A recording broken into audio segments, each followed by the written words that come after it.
Okay, Dr. Mase, you're on. Great, thank you so much. Can you hear me? Yes, you're on. Great. Thank you so much, everyone, for joining us today.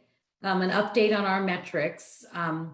We, as of this week, have an adjusted new daily case rate of 15 new cases per day per 100,000, a test positivity rate of 4.3%, and a testing positivity rate on our most impacted socioeconomic communities, the equity metric of 7%.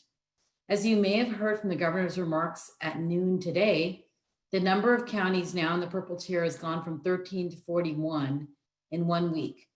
Overall, 40 of the state's 58 counties have moved backward to more restrictive tiers. As you can see, we had been holding fairly steady in our case rate up until just this week, where we are having a slight increase as well, like the rest of the state of California.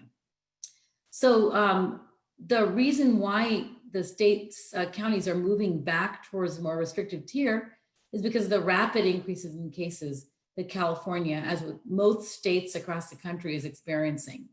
The number of cases in the state went up by more than 51% just in the first week of November. Meanwhile, there's been a 48% increase in hospitalizations in the past 14 days.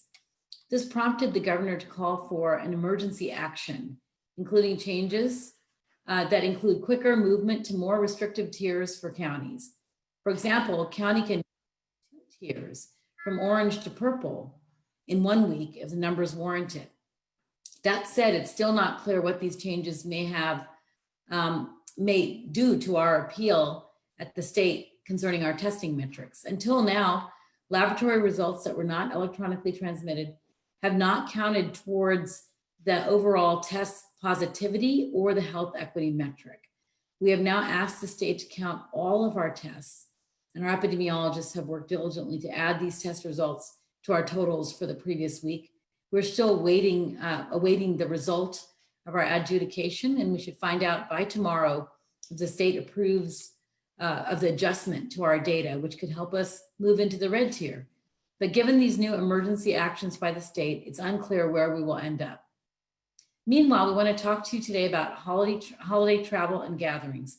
California, Oregon, and Washington have banded together to urge residents against out-of-state travel. In alignment with this advisory, Sonoma County has joined the 9 Bay Area counties to create recommendations on travel, holiday gatherings, and steps to take to make your holidays safer. To begin with, non-essential travel, including holiday travel, is not recommended.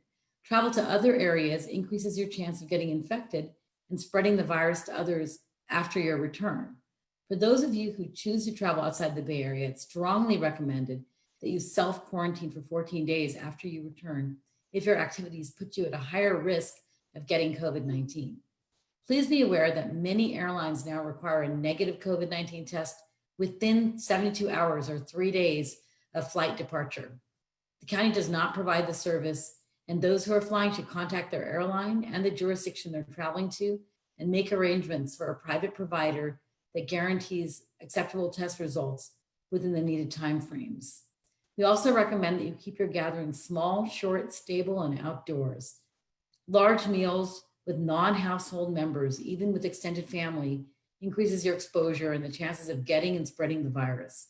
Even though gatherings are limited to outdoor get-togethers of no more than 12 people from no more than 3 households, there are still many other ways to enjoy the holidays with loved ones, such as enjoying your favorite holiday traditions at home with household members, decorating your home or yard, sharing a virtual meal or having an online party with family and friends, taking a driving tour of holiday decorated neighborhoods, or preparing and delivering traditional meals to family and neighbors who can't be with loved ones this year.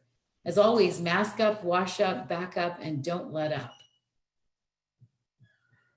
We now have a few minutes for questions.